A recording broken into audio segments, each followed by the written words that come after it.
1972 at 1974 1 peso coin. Ito ang mga bariyang sa harap, naka-side view si Dr. Jose Rizal. Sa likod naman, Yo mga senpai, kamusta po kayo? Nanood ka ba ng KMGS? Nakita mo ba yung 1971, 1972 at 1974 na 1 piso Rizal? Ngayon, ipapakita rito kung ano yung katotohanan. Kung hindi mo pa napanood, ito, panoorin mo. Nandito yung katotohanan sa likod ng mga fake vloggers na nagbebenta o bumibili ng mga 1 piso Rizal na 1972 at 1974. Sana panoorin mo at tapusin mo itong video na to. 1972 at 1974 1 peso coin. Ito ang mga bariyang sa harap, naka-side view si Dr. Jose Rizal. Sa likod naman, makikita ang sagisag ng Republika ng Pilipinas. Pero ang pinakamailap daw sa coins na hinahanap nila, yung taong 1971. Si Rizal din ang nasa harap nito. Sa likod, makikita ang nakabuklat nitong nobela na No Limit Tangere. Sino ba naman ang hindi raw masisilaw sa 25,000 pesos na palitan kada lumang barya?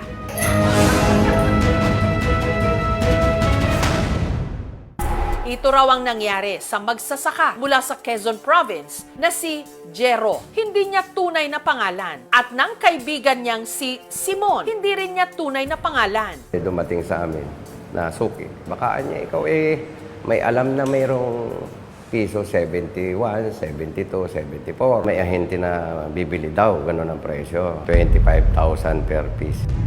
Kaya, nitong February 14, lumuwas sila pa Quezon City para ibenta ang daladala nilang mga antigong barya na koleksyon ni Simon. Ang mga barya, vinalidate daw muna. Sa tuwa namin, kami hanay-hanay namin. 5 piso daw patong-patong. Gawa agad namin. Tsaka pinapirma rin si Jero ng MOA o ng Memorandum of Agreement. Ang sabi, Lunes babayaran. Pero naman yung offer na yung halaga, ay kung mapapalitan yun, malaking negosyo ang mahahawakan ko nun. Ang tanod naman ng Barangay Loyola Heights na si Manuel na intriga kung bakit dagsa lagi ang mga coin sellers sa kanilang lugar. Galing pala sila ng probinsya, nagbinta ng lupa, kalabaw, para doon. Piso, papalitan mo ng 25,000 kahit sino naman magkaka-interest ka, di ba? Hanggang dumating na ang nakatakdang araw ni Jero at Simon. Lunes, Martes. Huwebes, Biyernes. Lunes, Martes. Yun ang kanilang pangako. Pero bigo silang maklaim ang ipinangako sa kanilang bayad. Gayunman, hindi pa rin daw sila nagduda sa agent na kausap nila. Kausap ko hanggang ngayon. Sabi, sir, huwag po kayo mag-alala, babayaran. At hindi ko ipapayag yan na mawala. Malakas ang loob ko na mangyayari dahil may pangako. Yun nga lang, dahil extend daw sila ng extend ng kanilang paglagi sa Maynila, nauubos na ang kanilang panggastos. Natulog kami sa tabi ng kalsada dahil pinagbabayad kami ng 100 sa isang upuan na hindi naman kami makatulog. Nito lang Miyerkules, si Simon umuwi na ng Quezon. Sa barangay hall naman pansamantalang nakikituloy si Jero. Biglang dagsa ng tao dito sa harap ng barangay hall namin. May Baysiha, may Tarlac, may Pampanga, mahigit 50. Dahil sa biglang pagdami ng mga naniningil na mga seller sa kanilang opisina, ipinatawag na ng kapitan ng Barangay Loyola Heights ang may-ari ng apartment. 3 tao ang humarap kay Cap, 2 lalaki at 1 babae. Pagka nakuha na daw nila yung mga ganong klaseng pera, yun daw yung pinakasusi nila sa pagbubukas ng account ni Jose Rizal. Kaya doon kami nagulat na parang bakit nadamay dito si Jose Rizal sa pag-ngolekta nilang ng coins. At pag nabuksan na daw nila yung account na yon, magkakaroon daw sila ng malaking project. Tinanong ko rin yun sa kanila mismo kung meron ba kayong papeles na ipapakita sa amin noong 1971, meron ganyang klaseng coins na ilabas ang Bangko Sentral. At sagot nila meron daw. So hanggang ngayon, inaantay ko pa rin yung boss nila kung meron talaga silang maiaabot sa amin. So far, yung boss nila nasa probinsya daw. Magpinsang Ruel at Alfredo mula Batangas, kinukutuban na. Layunin po namin yung makatulong sa nagkuhan sa amin ng coins. Tapos yung kumita rin po naman kami kahit kaunti dahil sa hirap po ba ng buhay ngayon. Baka ito na yung pagkakataon namin, matupad yung aming mga kung sa pamilya. Kagaya po magkaroon po ako ng sariling negosyo. Dahil po yung nagdadagat din po, makabili ng bagong bangka. Huwag po daw makikipag-coordinate sa barangay. Huwag kami magpapa-interview sa inyo. Kaya nitong February 25, nagdesisyon na silang bawiin ang mga ibinenta nilang lumang barya na kung susundin ang kasunduan, aabot daw dapat ng 6 million pesos. Pero Pakisarap po yung simpuan kasi hindi po tayo makapasok ng marami. February 25, ikinulong kami sa opisina dahil may medyang nagpunta po sa baba.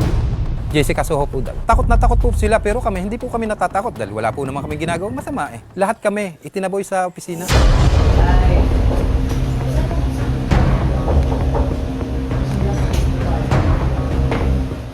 Dalawang lalaki, isang babae. May tindahan sa baba, umakyat, wala na raw. Isa-isa na po kaming pinalabas. ipinakita ng aming team sa magpinsan ang CCTV na nakuha namin mula sa barangay.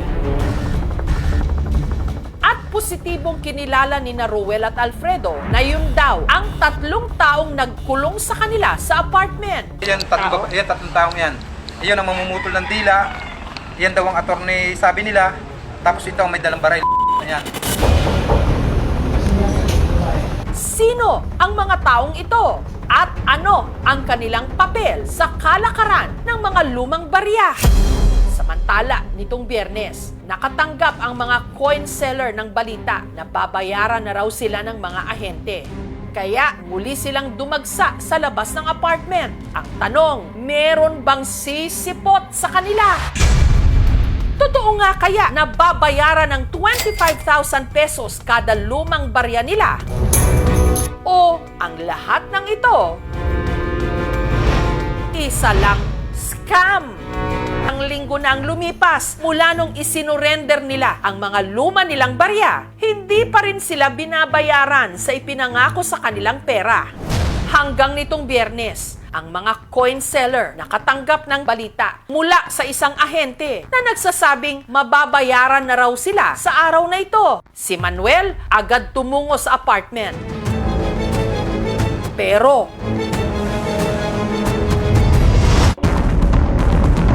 wala na siya ritong naabutan.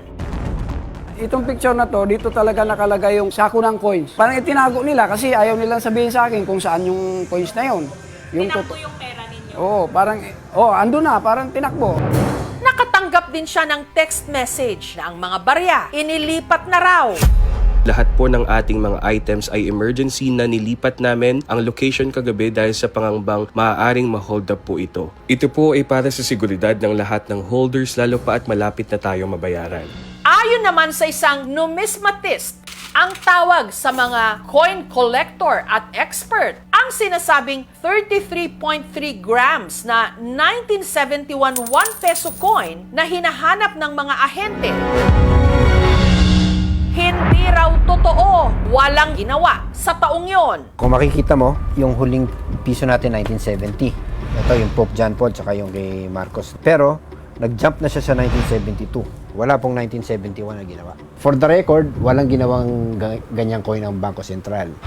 Higit sa lahat, hindi rin daw totoo na may malaking halaga ang mga 1972 at 1974 1 peso coin. Napakarami niya 1972 tsaka 1974 na coins. Mga halos 200 million pieces. Meron kung tatanungin yung ibang seller, yung iba bibenta sila 10 pesos, yung iba pa nga 5 pesos. Pero yung mga 2.5, yung hindi na totoo yan, hindi na realistic yan. Definitely too good to be true. If those are the coins, umaasa tayo dun sa biglang yaman eh. So nakahanap sila ng ibang way para makonvince yung tao. Samantala, ang ilan sa mga nabiktima na dumayo pa mula sa mga malalayong probinsya para ibenta ang luma nilang coins, katulad ni Jero. Magrereklamo ayon sa kung ano ang kakailanganin ng batas. Uwi muna ako sa pamilya, dinahanap na ng aking asawa. Tatakot yun. Wala ako dati pagdating doon. Nganga naman. Sana mahuli sila kung nanloko sila. Hindi na sila makahuli na manluloko ng pang tao. Nitong Sabado, kasama ng mga kawani ng barangay, sinubukan ng aming team na kuhanan ng panig ang mga ahente di umano sa apartment. Pero tumanggi silang magpaunlak ng interview. We can consider estafa, which is a crime against property.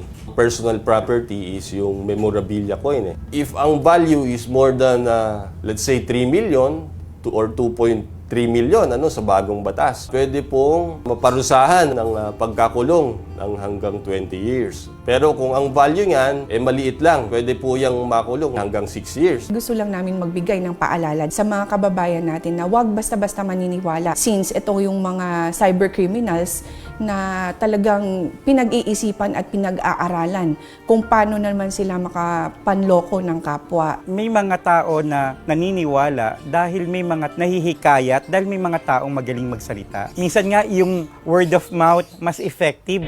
Lahat tayo hindi makokontento sa pabarya-barya lang. Pero wag ding basta-basta magpapasilaw sa mga pangakong too good to be true. Ika nga, wala kasing ganon. Kapag masyadong nakakaengganyo ang alok sa inyo, sa malamang, hindi yan totoo, kundi pambubudol o scam.